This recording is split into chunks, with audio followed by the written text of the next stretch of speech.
बिस्मिल्लाहिर्रहमानिर्रहीम। आज हम एटमल स्टूडियो में एट मेगा माइक्रो कंट्रोलर को यूज़ करते हुए एक छोटा सा प्रोग्राम देखेंगे, जिसमें होगा ये कि हमारे पास एक जनरल पर्पस रजिस्टर R20 है। उसके पास एक बाइनरी कोडेड डेसिमल नंबर है। प्रोग्राम लिखना है जिसकी मदद से हम जो हमारा BCD नंबर है इसको हम ASCII नंबर में कन्वर्ट कर सकें, और उसके बाद हम इसे जो जनरल पर्पस रजिस्टर R21 है उसमें और R22 में प्लेस कर सकें। तो आइए चलिए प्रोग्राम की तरफ चलते हैं। सबसे पहले हमने R20 में जो R20 जनरल पर्पस रजिस्टर है उसमें 13 हेक्सा वैल्यू को लोड करवा लिया, जो कि हमारा बाइनरी कोड डेसिमल एक नंबर है। उसके बाद हमने इसी को मूव करवा दिया R21 में। जब हमने इसको R21 में मूव करवा दिया तो हमने इसको उसके बाद एंड आई करवाया R21 के साथ। अब हमने इसको एंड आई क्यों करवाया? क्योंकि हमारे पास जो डेसिमल नंबर होता है वो ASCII के इक्विवेलेंट नंबर होता है, वो चेंज होता है। फॉर एग्जांपल अगर हमारा जो बाइनरी कोडेड नंबर है वो 0 है तो हमारे पास जो ASCII नंबर है वो 30 होगा। अगर 1 है तो वो 31 होगा। इसलिए सबसे पहले हमने इसको 0F से एंड आई करवाया ताकि जो राइट वाली टर्म है वो बच जाए, बाकी सारी जो है वो डेल हो जाए।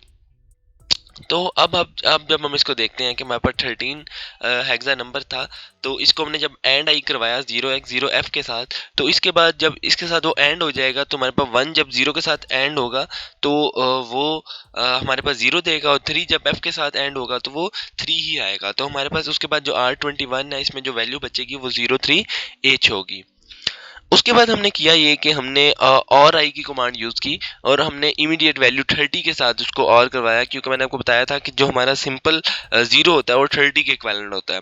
तो अब जब हमने 30 से उसको करवाया तो हमारे पास जो एंड आई में नंबर था वो 3 था। तो 3 की ASCII अगर हम करें तो वो हमारे पास 33 बनती है।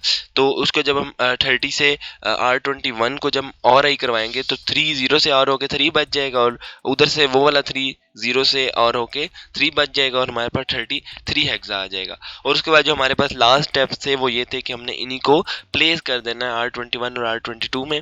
तो वो हमने यहाँ पे हमने सबसे पहले R20 में हमने मूव करवा दिया जो भी वैल्यू थी R22 में, और फिर हमने नेक्स्ट स्टेप ये करना था कि हमने इसको स्वैप करना था, और फिर उसकी हमने अगेन करनी थी।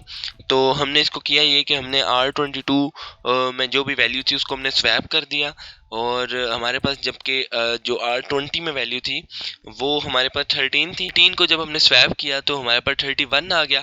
अब जो 31 है इसको हमने 0F से जब एंड आई करवाया तो हमारे पास 1 बच गया, और जब 1 की हमने ASCII फाइंड करने के लिए और आई 30 से करवाया R22 को तो हमारे पास 31H आ गया। आई होप आपको समझ आ गई होगी। अब इसको प्रैक्टिकली रन करके चेक करते हैं। तो सबसे पहले हम इसको बिल्ड कर लेते हैं। बिल्ड करने के लिए आप सिंपल F7 की प्रेस कर सकते हैं। उसके बाद अब हम इसको डिबग कर लेते हैं। तो यहाँ से जाके हमने इसको डिबग कर लिया।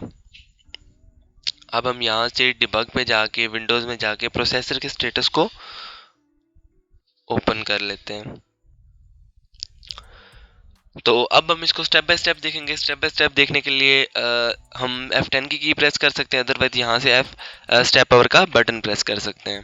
सबसे पहले हमने इसको स्टेप पावर किया तो आपने देखा कि R20 जो है उसमें हेक्सा वैल्यू 13 जो है वो आ चुकी है।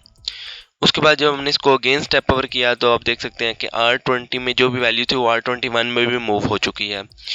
उसके बाद हम अब इसको एंड आई करवाएंगे R21 के साथ, और जो वैल्यू बचेगी वो R21 में जाएगी। तो देख सकते हैं कि R21 में अब 21 के बजाय 13 के बजाय 03 हेक्सा वैल्यू आ चुकी है। इसके बाद जब हम इसको और आई करवाएंगे 30 के साथ तो R21 में जो रिजल्ट आएगा वो 33 आएगा। और इसी रिजल्ट को हमने जब मूव करवाया R22 में तो सॉरी हमने जो R20 था उसमें 13 था, अब उसको हम करवा रहे हैं मूव R22 में।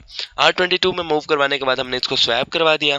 स्वैप करने से हमारे पास रिजल्ट ये आएगा कि 31 बन जाएगा, क्योंकि लास्ट लेक्चर में हमने देखा था कि स्वैप की कमांड को हम कैसे यूज़ करते हैं और कैसे हम इसमें बिट्स को स्वैप कर सकते हैं। उसके बाद नेक्स्ट हमने इसको एंड आई करवाया R22 के साथ, और हमारे पास जो वैल्यू आई वो 0x01 आई। अब हम अगेन इसको और आई करवाते हैं R22 के साथ। तो जो हमने इमीडिएट वैल्यू 30 उससे जब हमने और आई करवाया तो हमारे पास 31 आ चुका। आई होप आपको समझ आ गई होगी। Thank you so much for watching.